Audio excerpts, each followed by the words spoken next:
Não leio crítica, foi a minha relação com a crítica estabelecida, não leio, nem as boas, nem as ruins. Ele nasceu no Rio de Janeiro, mas se mudou ainda bebê para o Recife, em 1970, e trocou as ensolaradas e maravilhosas praias de Pernambuco pelo cinza escritório de São Paulo em 93. Mais de 10 anos, eu fiquei 22 anos.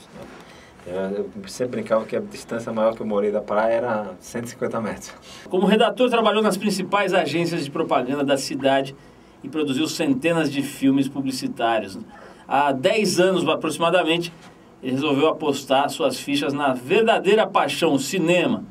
No mês passado, ele lançou seu terceiro longa, o A Deriva, que está encantando críticos e plateias por todo o mundo e que está marcando também um momento muito interessante na carreira do nosso convidado de hoje.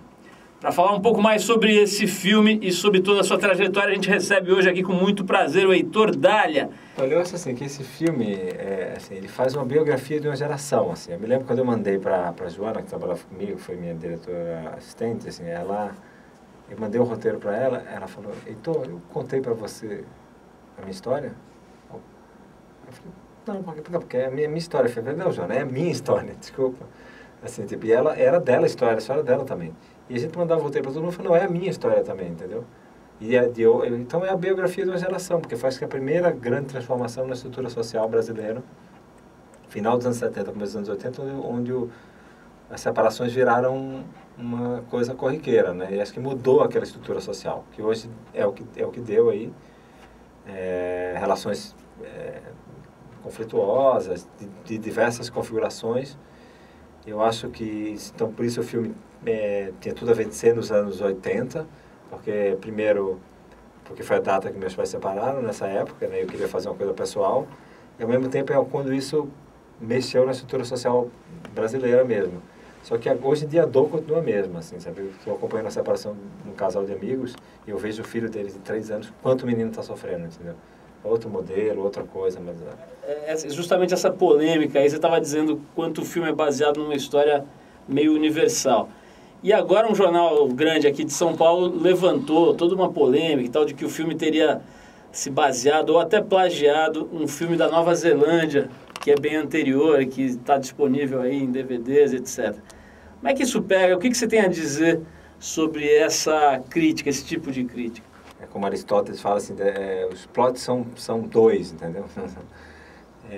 E as histórias humanas são parecidas mesmo. Assim, você vai buscar originalidade em plots, você não vai achar, porque assim, a gente fala de histórias de seres humanos, e mais ou menos tem o mesmo padrão de transformação, de aprendizado, de conflitos. Assim, você não tem... A história humana se repete e se reinventa toda hora, entendeu? Então não tem uma... Assim, o filme parece, com esse filme...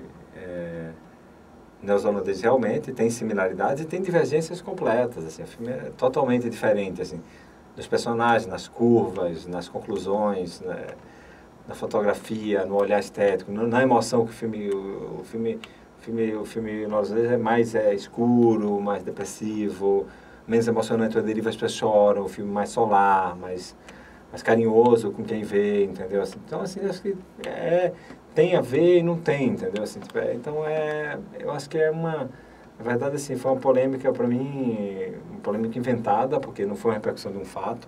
Claro, tem a ver com outros filmes, com a Lucrécia Martel, com os filmes franceses do Romer, aqueles dramas de praia, com outros filmes que faziam a história de Come of Age, o Verão de 42, vários filmes que passam por aí, por esse universo, né?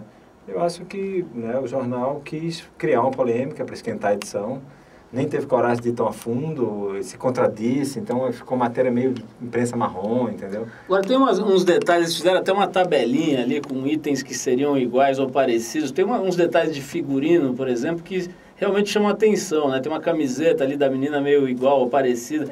Isso o que você acha disso? Então, assim, é época, né? Assim, você acha que o Alexander Kovic fez figurino, o maior talento da moda brasileira. Nunca vi esse filme.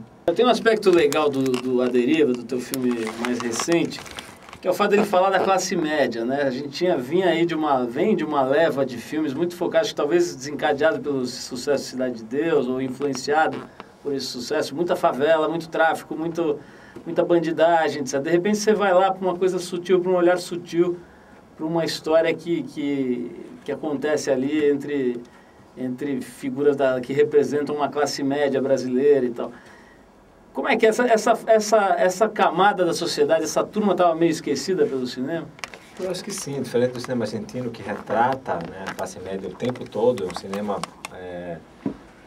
baseado na classe média. Eu me lembro uma coisa que o João Moreira Salles falou, assim, que se pegasse os personagens do cinema brasileiro, você não constrói um país com aquilo. E você pega os personagens do cinema argentino, você constrói o país. Você tem uma saída ali, sabe? E eu acho que a gente olhou muito por nossos problemas sociais, que eram graves e são graves ainda, e esqueceu, às vezes, de falar dos dramas mais humanos, da gente mesmo, da nossa classe se retratar, né? Essa classe média é muito pouco retratada, sabe? Assim, tipo, E esse tipo de drama, histórias mais pessoais, histórias tipo de pessoas comuns, entendeu? Vivendo seus dramas, seus conflitos, entendeu? Acho que a gente, às vezes, vai no tema e esquece da dramaturgia, esquece do personagem, esquece do que tem do humano ali.